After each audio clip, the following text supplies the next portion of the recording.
Friday, September 26th. I'm Jim Csek with Iain Burns. We're here with the really big show and kicking it off. Shocking, stupefying budget. Like that's from the PBO's office there. And the CMHC washes their hands of the housing crisis. Posties on strike. Trump says we have a deal. And as bad as Canada looks, sometimes BC looks worse than that, right? So, you know what I mean? Like, not a great place to be. But we're going to kick it off first with tariffs. You know, again, Carney caught in, you know, talking tough, but in reality, not so tough. Let's kick it off here with a clip here from CBC on the tough talk turning into a bit of posturing. Maybe that's about it. Well, after saying last month it would remove all counter tariffs on U.S. goods covered under CUSMA, new reporting from the CBC has found out that the Liberal government quietly dropped more of those tariffs than advertised. The CBC's Kate McKenna broke the story, and she joins me now. So, Kate, walk us through what you found out here. Well, David, we all remember last month when Mark Carney announced that the government was going to be dropping some retaliatory tariffs in order to kind of push ahead with trade negotiations with the United States. So at the time, the Prime Minister said that he was essentially going to be matching what the United States was doing to us, which is to say counter tariffs were going to be dropped on CUSMA compliant goods. Right. So goods that were compliant with the existing free trade agreement. Implying that if a good wasn't compliant with CUSMA, then it would be tariffed. Take a listen to what he said at the time.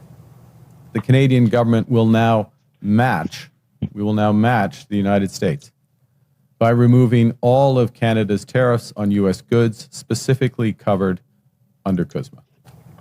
Now, almost a month later, we've learned that's actually not what happened. Canada has removed all counter tariffs, regardless of whether a good was CUSMA compliant, except for, of course, the sectoral tariffs on steel, aluminum, and auto. And they never actually communicated that to the public. We found it by reading an order in council, which was never publicized and required me to ask a number of questions from the government. So this was not something that they ever told the public. Now, there might be good reasons for why the government did it. I spoke with a couple of trade lawyers who told me that it would have been extremely costly to enforce. It would have required hiring more people at the border. The amount of money, that revenue that was generated probably would have been almost negligible because most goods, if you do the paperwork, are CUSMA compliant, right? So one trade lawyer I spoke with said that, you know, this was admirable bureaucratic restraint. However, it's not what the government said that they were doing. It's not what Mark Carney said he was going to do. And the reality of it is they implied that Canada and the US were doing the same things to each other. And in reality, that's not actually what happened. So we heard from Pierre Poilievre today. He posted on social media saying this is another elbows down lie. Now, in a statement, the finance minister's office says they do what they do because they want to adapt their trade policy, both to get a new deal done and also to help Canadians the best that they can. Right. That was the argument, though, for dropping the CUSMA compliant tariffs. There's been no broader explanation on the balance there, right? Because he says matching, but it's 25% on steel and aluminum versus 50%. But the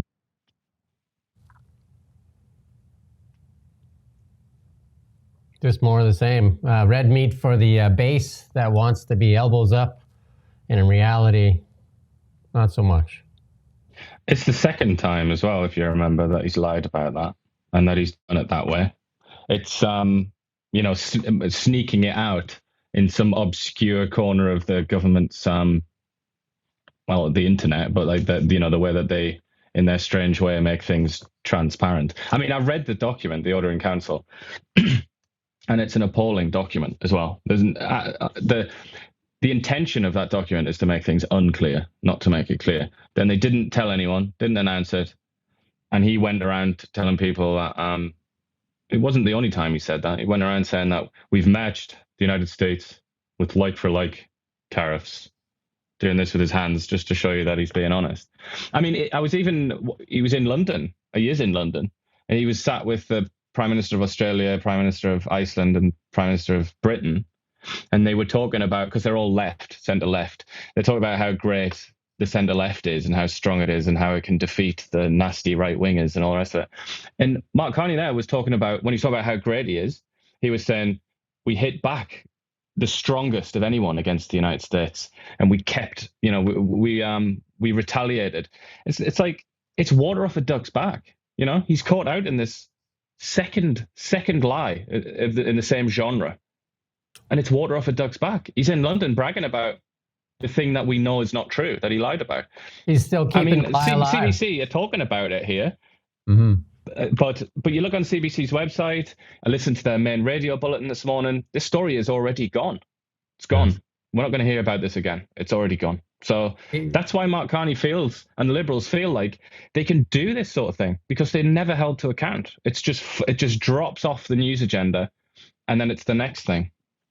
And then from the finance officers, from his office, they're saying, "Oh yeah, we're doing the right thing for Canadians." But when Francois Philippe Champagne stands up there, it's all about how they're sticking it to the Americans, and it's just talking tough, and then the exact opposite. You're kind of like riling up the base to talk tough to America, which makes it worse. And then in reality, you're not doing any of that stuff. And I can't believe that he's still continuing to lie on an international stage there, talking tough in front of his other buddies. Like, and where's the media saying, well, actually, we just did the story, and it says that you're not doing any of these things. But where is that? Exactly. Whereas you should be able to come out and say that he's an embarrassment to Canada. He's an international embarrassment. He's gone off on a stage in London and he's told a lie on the same day or within hours of that lie being exposed, and he's still talking about it and bragging about it. I mean, but the reality is we don't live in that world. We don't live in a world where Liberal prime ministers are held to account for their dishonesty or their incompetence. It simply doesn't happen. And I'm under the impression now increasingly that the great change that occurred when Carney became prime minister, the great change that occurred from Trump and the White House, they talked about that call, didn't they? The initial call that they had together. And that's when Trump came out and he started saying very nice things about Mark Carney. We have to assume, don't we, that he informed Trump and Trump's team that he was going to drop all these tariffs. He wasn't going to mess around with this. But then he probably said, FYI, I won this election because I ran on a very negative platform, which was all about bashing America. So you have to know I'm still going to say things in the press, and I'm sorry, but I have to do that to stay in power. Please forgive me. But behind the scenes, tariffs will come off. I'll concede to you on whatever you want, friend. Don't worry about that. And then Trump said, all right, because Trump obviously likes to make a deal, and he's likes to present himself as being realistic and pragmatic. I mean, if you've got an alternative theory, I'd like to hear that. But I think that's what happened. I think he said, I'm going to be a little bit two-faced here, but my priority is fixing this relationship. I don't know. I really don't know. Like, it seems so disingenuous to lie to because I mean, a lot of the Canadian public has just got this hate for America right now. And you're doing one thing, you're trying to rile up the base to hate America. And at the same time, you're doing things that really are against what you're saying. I don't know, like, how do you trust somebody in a relationship? Do you have a relationship with somebody that continues to lie to you? Is that a good, healthy relationship? I don't know. Or even worse, where they tell you one thing and they tell someone else another thing, and they're trying to have it all ways. Is that a usually a liar gets caught out in that sort of situation, and then everything falls apart. I mean, I assume that you've known that to happen in just the personal sphere, where somebody who's trying to play everybody off against each other, they get caught and they suffer. He's been caught, but he hasn't suffered. It's fine. Everything's great. If you own the media, you have them on their knees begging for crumbs, or the CBC is slopping in the trough, then, these stories just go away. Yeah, and I think there's a truth to that. You can report a story once and let it disappear, and it might as well not have been reported at all.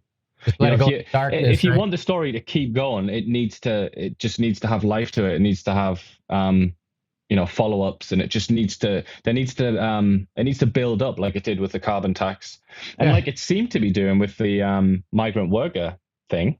But then that just kind of how many stories dropped off. How many stories on our public safety minister Gary this morning on CBC and CTV? that the attempt is certainly to get rid of that. But like I said, we've got the Conservative Party sends out press releases to the media every day, basically, and that usually gives you an indication of what drums they're gonna bang. And today they're going on about the PBO. Yeah. So they have a limited amount of space. They can't just keep saying the same things again and again and again. And that's what I meant the other day when I was saying they're trying to kind of do this by themselves in a way. Whereas the press should naturally be in opposition to the government. That's the role of the press. But instead, it's the Conservative Party, and then everyone else is kind of, they're not in opposition. Sometimes they're quite friendly to the Liberals, or they just don't really care. They're pursuing their own hobby horses. So it's tougher. Yeah, I don't envy the Conservatives in their kind of constitutional role that they have right now. It's very difficult for them.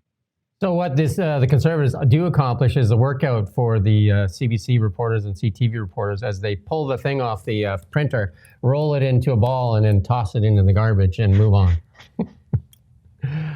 Here's Jason Jacks, the interim PBO, and the way he keeps going, he's definitely going to be interim. But we're going to play a clip here from Jason Jacks. It should be very alarming. Right? These are, I don't know, I think I used the words in French, and which the translators probably got really well, like stupefying, shocking, right? This is not, like, it's not a funny fiscal outlook. It's a really serious fiscal outlook. And we don't lightly use the word unsustainable, right?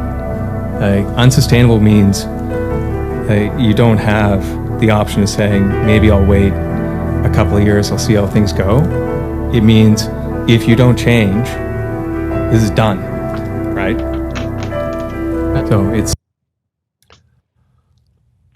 Yeah, it should be very alarming. That music is quite funny, wasn't it, in the background? Stupefying, shocking. You heard all his words there. I think as anyone who's managed household budget knows, if you sit down at the end of the month and you don't have enough money to pay your bills, and it happens month after month after month, something breaks. It's very serious. Cabinet had targeted a 2024 deficit of $39.8 billion. The true figure was close to $52 billion, or 30% higher. Cabinet targeted a 2025 deficit of $42 billion. The true figure is about $68.5 billion, 62% higher. Like, how can they, this is the team. These are not like clowns working in there, right? Do you know what I mean? Like, there's just no restraint. Obviously, you can't double, or like budget's almost double, right? 62% higher. But part of it you can see, like Carney was out there today talking, or was it yesterday? Oh, they, like the aid to Gaza now is, I think, around $400 million. Money to Haiti, money to, like a whole bunch of different causes around the world, when we clearly don't have the money. Like you would think that Egypt and Saudi and Qatar and them should be the ones that are really, that's their area, right? And Qatar. Well, the other big one is Ukraine. Yeah, Qatar. Yeah, Qatar, $4 billion on the rebuilding. Qatar is like vastly richer than we are, right, in reserves. And it's just... Well, on a per capita basis, no question. It's basically the richest country in the world, isn't it? If you look at it per citizen, if you do it that way, they are astoundingly wealthy. And it seems like they just keep going back into the cupboard and just raiding it. And Canadians, and this is the part that's important, Canadians, 89%, this is the stat that you need to like put it in your head, 89% of Canadians are $200 away from meeting their monthly obligations. And this is the Canadian taxpayers that are on the hook for this, these deficits. And they just keep piling up. There's no restraint whatsoever. And he's ringing the alarm. And for a CPA to ring the alarm like that, that's like, he's going out on a limb. I mean, again, very reserved usually, especially at that level. And, he's saying words like stupefying and shocking. Those are not light words to be said.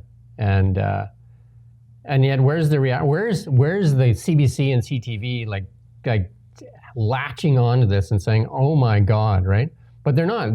There's applause for when Carney stands there at the UN and doles out more money. Like from where? Like the cupboard's bare. Yeah.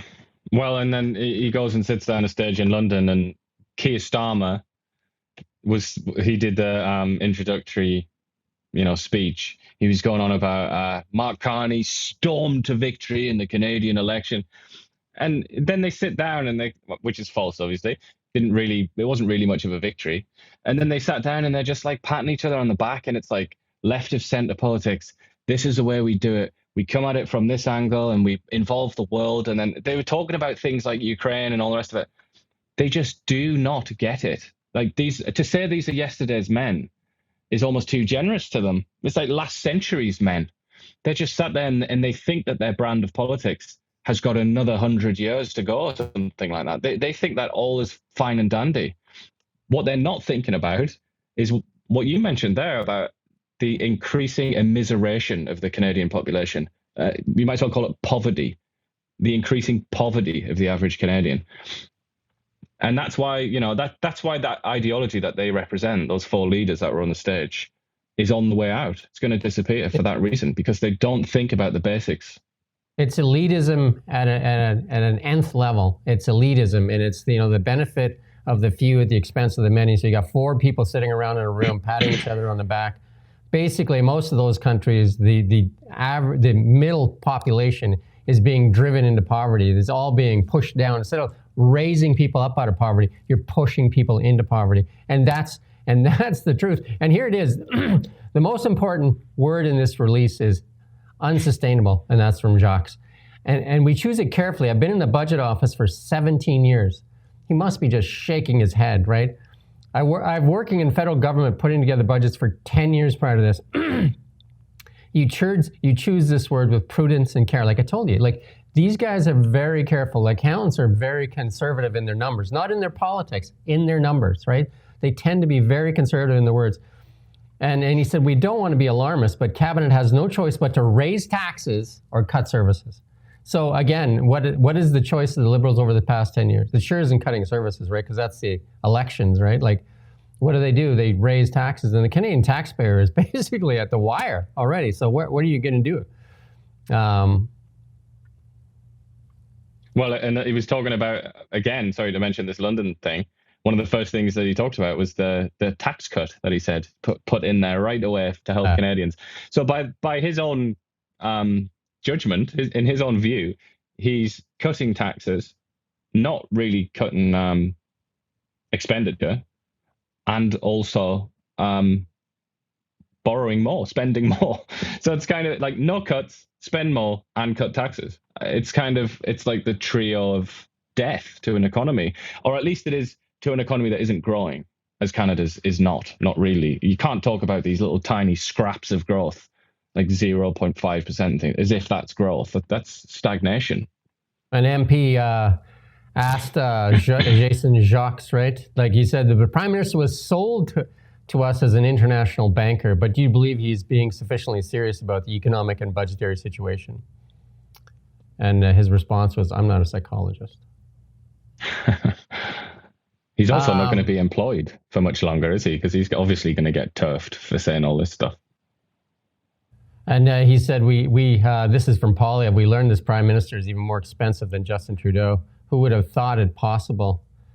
And over the next 5 years, deficits will add up to $314 billion, more than double the Trudeau deficits. And Trudeau was a record breaker too. Remember, like he, I think, accumulated more debt than all the previous administration prior to him. It's remarkable, isn't it? And I've said it many times. Canada has that reputation. It earned that reputation over many decades, even centuries. Earned the reputation of being probably the most sensible country in the West, at least, and certainly the Anglosphere, when it came to things like banking and finance and expenditure. All just evaporated in the space of like a very short period of time, a few terms of one prime minister, and it's gone. And here's the guy that's supposed to be looking after our finances. This is Champagne, the finance minister, Francois-Philippe Champagne, he didn't dispute the figures. So how can he dispute the figures? This is from the PBO's office, right? He wouldn't even know the figures unless he was told. And he says, we need to think differently. This is the pivot. We need to think differently, right? This is what I'm telling you. They're going to sell you a different kind of budget. They're going to sell you something else. Canada is in a solid fiscal position. That's not what Jason Jacques just said, is it? But according to Francois, we're in a solid fiscal position. At the same time, the solid fiscal position is what's going to lead us through this transformational thing that we need to have in Canada. Canadians understand this. Do they? Do they, Francois? Do they? His the sort of level at which he speaks is similar to my 4-year-old son. Lead us through this transformational thing we need to have in Canada. It's gaslighting. He doesn't instill confidence, does he? It's gaslighting at the nth degree. Well, the house is on fire, and a lot of Canadians are looking around.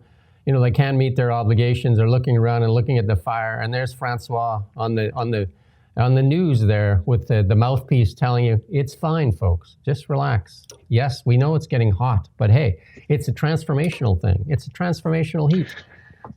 But, you know, they're putting politics, and this is just one example, just to illustrate the point. They're putting politics and their own, or not politics, they're putting their own survival, party politics, let's say, above trying to fix the financial disaster that seems to be on the horizon. That they and created. I'm saying that because, they created. Yeah, well, some would say, yeah. But just looking at the Gary and Andasangari thing, what a perfect opportunity just to kill that program entirely. Just forget about it. Save nearly $1 billion and a lot of trouble. What are you just talking get rid about? of it. They spent already $46 million and recovered zero guns. They got another, zero. They got another 700 in the kitty ready to go. But I'm just saying, what a perfect opportunity to prove to everybody that you're a pragmatist. It's like, all right, yeah, this is silly. Like, let's get rid of this. We only put this in place to get elected because we wanted votes from Quebec. Let's just get rid of it, and we'll give Quebec some kind of special powers or something so they can do this kind of thing. And then we'll just forget about it, and we'll save nearly $1 billion. But instead, that's not what happened. The minister in question hasn't even been punished. He should be fired, obviously. Hasn't been punished. The program marches on. And there are many, many others exactly like that I just can't think of off the top of my head. But that's one. I mean, if we just stayed on this topic, we would keep stumbling on so many of them, So, often in the form of subsidies to companies that end up being complete failures. so ask yourself this if you're watching. Here we are talking about, we're a small regional outlet here, a real newsroom. Iain used to work for the Daily Mail. CBC, do they talk about this? Do they go in depth on these kind of things? Do they? You know, they got a billion in it, $1.55 billion they take from the Canadian taxpayer, supposedly to protect Canadians, supposedly the voice of Canadians. Are they doing any of these stories? This story is from Holly Dones and Blacklocks. You know, small, I think a couple people that work there that dig through papers and stuff like that. But for the most of the part, when she highlights this stuff, the other outlets don't even cover it. Right? They don't dig, because this is a serious issue. This is serious. And I guarantee you it'll be glossed over. You won't see nothing of it. And here's another one as we segue into this one. This is from the CMHC. It's not the CMHC's job to solve the housing crisis. That's the federal insurers. Guess how much she makes as CEO of CMHC? Just take a stab at it. Anybody out there? I'm looking at it, and my stomach is turning already as I look at the sum. Anybody out there want to take a stab at what she makes a year in her as the CEO of CMHC? Just take it while you're struggling to make your mortgage and just take a whack at it. $551,000 a year she makes. Pauline Volk omitted all mention of the Canadian Mortgage and Housing Corporation's earlier promise to ensure everyone in Canada has a home they can afford by 2030. Now she's doing this. And where do I get my Somebody check? got it right. You see on YouTube, somebody predicted it correctly there. There you go. That just shows how defeated and miserable the average Canadian taxpayer is. They just know. They just like, oh yeah, it'll be $500,000 for this this clown. And then there's a housing crisis, and it's very sad what's happening in this country. And the people that can't afford the homes they need, she said. I don't agree that it's a CMHC's responsibility to solve our own on our own, because we don't have the resources. You seem to have enough resources. We have a mandate to deliver. Her comments came under questioning of large bonuses. Hey, get ready for this. How much in bonuses do you think the CMHC, this is her salary, is $551 a year. How much in bonuses to the CMHC staff do you think was doled out last year? Just last year. $30 million. $30 million they doled out because they did such a great job in this housing crisis, didn't they? Like, I mean, it's probably one of the best jobs ever in Canada, right? Like, I mean, if you look at the housing crisis, like they've done such a great job, right? Has there ever been a better time in history to be a sort of middling bureaucrat? Just a bureaucrat of average ability. I can't imagine a better time in history. Not even the peak of like the Chinese bureaucracy in ancient times. And then 70% of people who do not have access to home ownership have given up on the dream of owning a home. And that was from an MP. This is your responsibility. How can you pay bonuses to 99% of your officers when 70% of the people who don't have access to home ownership have given up on their dream? What are we supposed to tell people who've given up on their dream when you're paying out bonuses over $30 million? And she said, I agree with you completely. There's a housing crisis, and it's very sad. Sad. But on the other side of that, thanks for the cash.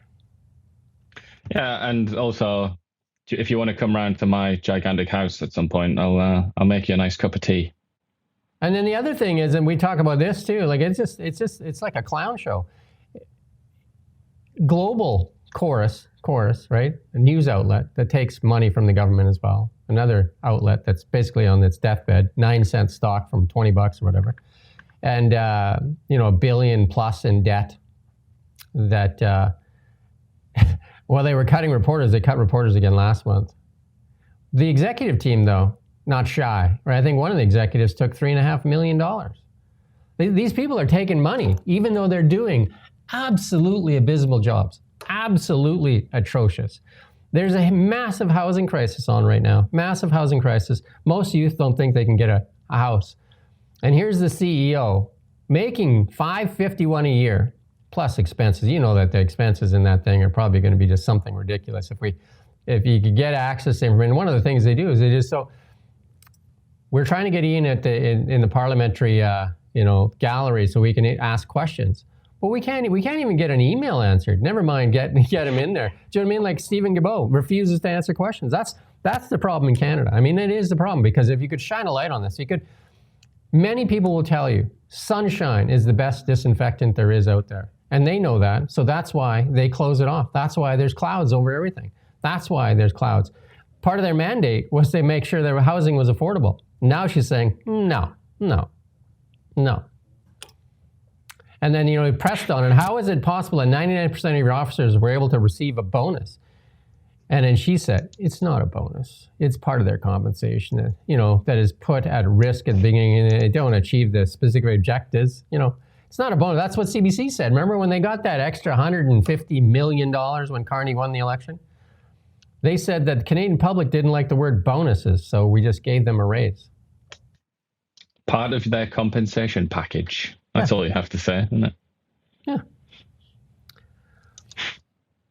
Mad yet? Anybody had enough? They achieved all of their objectives, Jim. What are those? That's something to be proud of. Make more money. Make more money. That's what Catherine Tate said too, right? That she deserved her bonus, even though their viewership had dropped like a rock. Yeah. Here's another one. Joel Lightbound now in charge of this. Surprise cut prompts strike. So the Canadian Union of Postal Workers last evening launched a national strike after Cabinet abruptly announced sweeping cuts to mail delivery. Service cuts were similar to measures detailed in the 2013 action plan shelved by Liberals a decade ago. I mean, all these pots that the Liberals have had on the stove for the past 10 years, they're all starting to boil over. Absolutely boil over. This thing has been a mess for a long time, like an absolute mess. And they just can't leave it anymore. Do you know what I mean? Like some of these messes are just absolutely crazy. And but then, there's another story going around. I don't know if we're going to talk about it, but It's slightly related, which is the F-35 procurement saga. They gave themselves a deadline. I believe it was the 21st of September. Then they missed it. Nobody cares. Wow. Nothing's happened. It's just gone. So it's kind of, that's how they're allowed to do it. When they even set a deadline, it's like, all right, we'll have something by this day. Then they don't have it. It's like, what are the consequences? Maybe None. we should. So then they keep kicking the can down the road. Maybe we should ask Stephen Fuhr for an interview, because he's the procurement officer for the cabinet there, and he's a local guy. Do you think he'll respond to us? I think he's too busy procuring. That's probably what we would. So Canada Post, you're gonna love this, is losing. Guess how much a day? 10 million. This is the guessing game. $10 million a day it loses. $10 million a day. $10 million a day. Well, another way of putting that is we as taxpayers have to spend that much money a day to keep it afloat.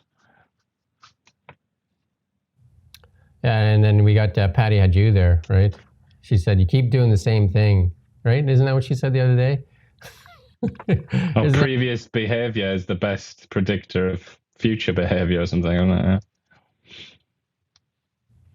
Yeah. And that's what she expected Canada Post and its using as workforce to manage service cuts. There are a number of industries in flux. And are you prepared to weather the storm, asked the reporter. And she said, I'm not going to hypothesize anyway. There you go. $10 million a day. $10 million a day. But this thing has been boiling over for like a long time. 2013. They didn't deal with it. Yeah. And then let's talk about China for a while here. This is another one from Hollywood Black. Like, taxpayers will take a double hit on the federal finance of the Chinese shipyards. And that's what union executives yesterday told the Commons Transport Canada. Cost of the subsidized loan are on top of waivers of tariffs intended to protect Canadian jobs. Imagine that, eh? If we are using taxpayers' money to fund projects, surely to God we can put people to work. And that was from the president of the Shipyard General Workers Federation. There's no value in Canadian workers, he said. This is basically what you've said to us. When sorry, I lost it there. When BC Ferries goes offshore, and they've done this a number of times, when they bring that vessel back into country, the federal government waives the duty on this incoming vessel. But sorry, just to briefly go back to the previous one. There was a quote in there which is just golden. I have to read it out. It's Stephen McKinnon, who's like the boss man. He's the one that manages all the parliamentary business for the Liberals. He said, in the business we're in, everything is a trade-off. We have some very clear priorities about building the country, about housing and other initiatives. And the fact Canada Post is losing so much money obviously detracts from our ability to accomplish those objectives. So what he's saying is it's a trade-off. It's like, like a sensible person trying to manage a budget. You have to choose things you want. You have to get rid of some other things. That means, therefore, that this is something they've chosen. This is a priority. Giving $1 billion, effectively giving $1 billion to China. That's a priority for this government. And that's out of the horse's mouth. And here's the sad thing. When they try to justify this, they said that it was put out to competitive bid. But part of that competitive bid was cost. And then, like the unions have said, and the shipyard and the builders have said here in Canada, China gets to use slave labor, and those are human rights violations that are with the UN. You can use inferior steel. We've seen that when they've done projects here in British Columbia. They use inferior aluminum. They use, they don't have an industrial carbon tax. Obviously, they can compete a lot better than us because labor is a huge cost in building ships. And if they can use slave labor, and unless that's what our goal is here in Canada, is to get wages down so that we have slave labor here in Canada. Is that what the temporary foreign workers program is? Is that how we're going to compete? What is the solution here? What's funny is, just to go back to that thing in London, the Prime Minister of Australia has really stuck the knife into that kind of thing, the temporary worker program. As Mark Carney sat next to him, looking like a sort of distressed baboon. He's like, but I mean, that's neither here nor there. But about China, I mean, it's so much worse than even that. It's like they don't play by any of the rules. To be a member of the World Trade Organization, you're supposed to. There's so many rules, so many expectations. China doesn't even try on any of them, So it diverts money and resources directly from state to the so-called private sector that they have in China, which isn't really private anyway. They do use slave labor, or forced labor. They control people's movement around the country. They mess around with their currency in a despicable way. Like, it's such an irresponsible way that they do that. Then they do things like dumping, obviously, so that they can destroy other countries' industries and then swoop in and take their market share. I mean, the list it's like anything you could think of that would be an abuse of the free market system. They're doing that in China. It's so hard to wrap your head around that there are people in this country, there are experts in this country, very, very senior, very highly educated, very well paid, very sort of high status individuals who made this happen and thought it was a good idea. That's the most shocking thing, is to think that these are the people that rule us. And this is how they think. This is how low grade they are. So if you really want to be kept up at night, dwell on that. Think about that. Most companies have a mission statement. Most people have, even a family, have a mission statement. I mean, personally, you can have a mission statement. And I'm telling you what the real mission statement, appears to be, if I was to look at it from the outside, the mission statement for the Canadian Liberal government is the benefit of the few at the expense of the many. And it can play out over and over again. If you look at the CMHC person there, the CEO there, the benefit of the few at the expense of the many. Seems to fit, right? Works. Wouldn't you say?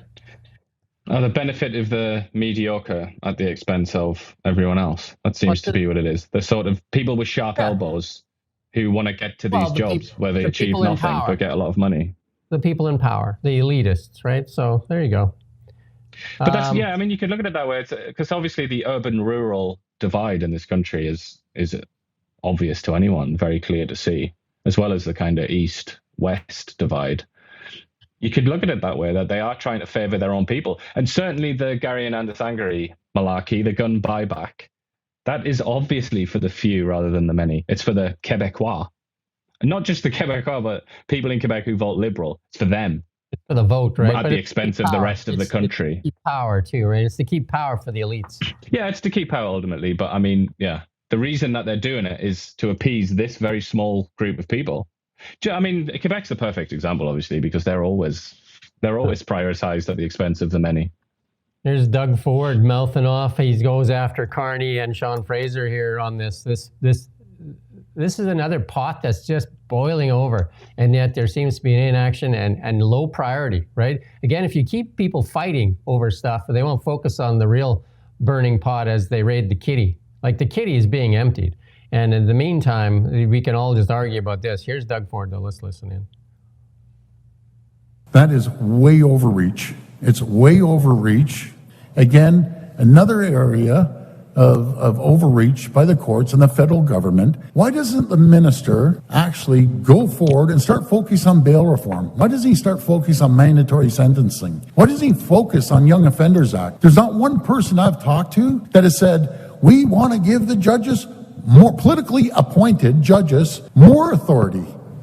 I haven't heard one person, but he's so bent on going up there. He messed up the immigration. He's messed up housing. Now they put him in as Attorney General.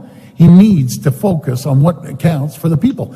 Come up to York and ask anyone in York, should we give our federal judges more power, or should we focus on crime? Should we focus on bail reform? Should we focus on Young Offenders Act, that these young kids, 14 years old, right here in York, are running around with guns? I guarantee you won't have one person say, let's give judges more power and reduce the democracy that people elect people to make decisions. And by the way, let me tell you something. It's not just this premier. It's premiers across the country are on fire. This is the worst decision Prime Minister Carney has ever done. And it will be an absolute disaster. And I don't believe it's going to go through. It just takes Quebec and Ontario to block it. So why is he wasting his time? He should get back to work and focus on what areas really, really matter. I think Doug Ford should buy a mirror and look into it. I was going to say, who is that guy? I'd like to be introduced to that guy because I didn't see. I mean, he looks a little bit like Doug Ford, but I didn't see that guy during the federal election. He could have made the change that Canada needed. He could have made the change Canada needed, and he didn't. For his own needs, and again for the benefit of who, right? Not for Canada, that's for sure. Because he's a very sort of astute operator, isn't he, in his own way, and he could see which way the wind was blowing, and he thought, all right, all in on Carney then, because that's probably how Ontario is going to vote. Why not? Might as well do it. He is definitely. And it's kind of, to an extent it worked out for him, but he's certainly lost a lot of respect from people who are on the sort of right side of politics in Canada, who's, the ones that maybe hadn't realized yet that he was, he calls himself a conservative, but isn't really very conservative. The sad thing is, and this is the sad thing, like say when the Conservatives finally gain government, will they want it? Because it'll be such a mess. Like it was a mess with Trudeau. Like it is going to be, like I see no improvement. I mean, I was, somebody was talking and it's like yesterday they were saying how great a job Carney was doing. It was a CPA as well. And I'm just like, what? Like where, how, what? But, I don't know. But that is, I'd say that concords with the opinion polls, which all seem to say the same thing, which is Carney is quite popular with people. But I feel like we talked about this way back in on the election night, didn't we, when we were doing the coverage? Like, it's eventually going to catch up with him. His decisions will catch up with him. It's just taken quite a while. It's quite a long honeymoon period. So Mark Carney highlighting that Indonesia projected to be a top 5 global economy by 2050, and we made a deal by 2050. How's that, eh? We don't have to wait long. I said that I think I posted on LinkedIn that I've signed a deal with the planet Eutosia, and by 2050 it'll be the largest economy that we can do a deal with. Like, come on, right? Come on. Get a Martian free trade deal established for by 2250 when we can trade with them. These are just ridiculous posts. And the government of Ottawa has canceled all noise fines for the pro-Palestinian protesters issued in 2023 and 24. Because the interest of public interest. But Tamara Lich put out there, how nice for them. Hey? Where she didn't get that. Because they aren't enemies. They aren't enemies of the establishment. Let's put it like that. They aren't. They're kind of a part of it. They're threatening to break away, but they're part of it, these pro-Palestine or anti-Israel protesters. And then Israel's PM once again lashes out at the Liberals, and a lot of people walked out on his speech there at the UN. But we're going to talk about that in a bit here. We'll leave it for right now. And Ottawa now says it has no deadline for review of Chinese EVs, and they're getting a lot of grief from the farm, Scott Moe and that.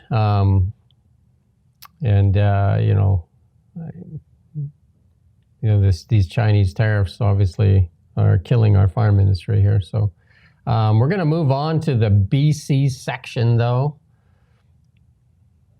Coming to you live from the NowMedia newsroom. And a couple of things in here, but the BC port seeing record volumes. That's the good news. But in some of the less good news, Rustad says Indigenous rights and private property rights cannot coexist, and he calls on the Supreme Court to intervene. And that's like a lot of this has to do with that Richmond decision there. And his remarks were made in relation to last month's ruling in the BC Supreme Court that the Cowichan tribes were the owners of 7.5 square kilometers in Richmond, and they're like kind of co-title holders. How can you sell that land?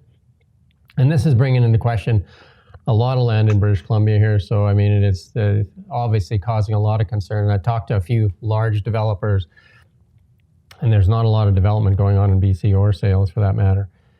But they're doing well in Alberta. So, these are the things that are going to cause some of that grief here. There's a fire going on. This is literally, you choose your economist. Doesn't matter who your economist is, as long as they're not like a communist or something like that. Like any sort of mainstream economist. Yeah. And ask them, what are the essential ingredients for prosperity in the modern world? And if not number one, then very, very close to number one would be secure property rights. This is so basic. Anybody that's even like just fallen over onto an economics book by accident, chances are that would have been what they'd have seen on the page. This is just like civilization 101. And no, but again, like Rustad is being made to seem like some kind of freak here by a lot of the media and a lot of commentators. It's like, oh, Rustad, like, and even implications that he somehow like has some kind of ethnic prejudice against these people or something like that. Absurd. I can't believe that he's one of the only people that's making this noise. It's everybody in Canada, everybody in the whole, Western world should be saying, this is dodgy. Don't do that. I did interview, name slips my mind right now, the person that worked in government for 31 years in Aboriginal law, and he said that the BC NDP made a choice, an ideological choice, not to argue for the private lands that are already into the fee simple. They made that ideological choice not to make that argument. So this will end up in the Supreme Court of Canada. But in the meantime, these properties and many properties in British Columbia have a cloud, what you call a cloud, hanging over their head, right? So if you're a developer, a large developer, and you have a choice between Alberta and British Columbia, where are you going to go? You tell me. I would honestly say you're probably going to go to Florida. Oh, there you go. Screw both of them. But no, obviously, if it's Canada you're interested in, yeah, you're going to go to Alberta, aren't you? Where there is there's more of a guarantee. Looking out the window here, that fire that we had, which is late in the year fire, but I thought we'd just bring it up. 1,000 Peachland properties on evacuation alert. It was kind of like, Forest Service Road. And usually the fires don't, get out of hand at this time of the year, the cooler temperatures and that. So, I'm looking out the window here. And that's how we can tell, oh, it must be not. Obviously, it's more frightening for people that are in those areas there, but I don't imagine it getting that far out of hand at this time of the year. Well, it's going to rain. Like all of next week is basically rain and cloud, isn't it? So the weather is in favor. Yeah, cooler temperatures. Fire activity is a lot lower in cooler temperatures for sure. But here's some good news for British Columbia. Record cargo volumes at the Port of Vancouver as extra oil from TMX heads to Asia. And it handled a record 85 million metric tons of cargo in the first 6 months of the year. That's an increase of 13% compared to the same period of last year. And again, what's the key word there? Oil, right? Oil and gas, yeah? You know what I mean? And this is what the Liberals have been suppressing for 10 years and continue to suppress, right? There you go. But now it's almost, and the NDP as well, BC NDP. Yeah. But now it's got to the point where, they're pulling their pockets inside out and nothing but dust falls out. So they're saying, oh, okay, let's go back to that thing that made us money. I need to correct you. I need to correct you there, because they're not pulling their pockets out. They're pulling your pockets out. Our pockets. It's like, where's all your money going, you idiot? I'm punching you as hard as I can, but there's no money falling out. They basically got you by the ankles, and they're shaking you, wondering if where they're... Or basically, I think they're in your couch right now with their hand deep inside the couch. They're looking for whatever's left.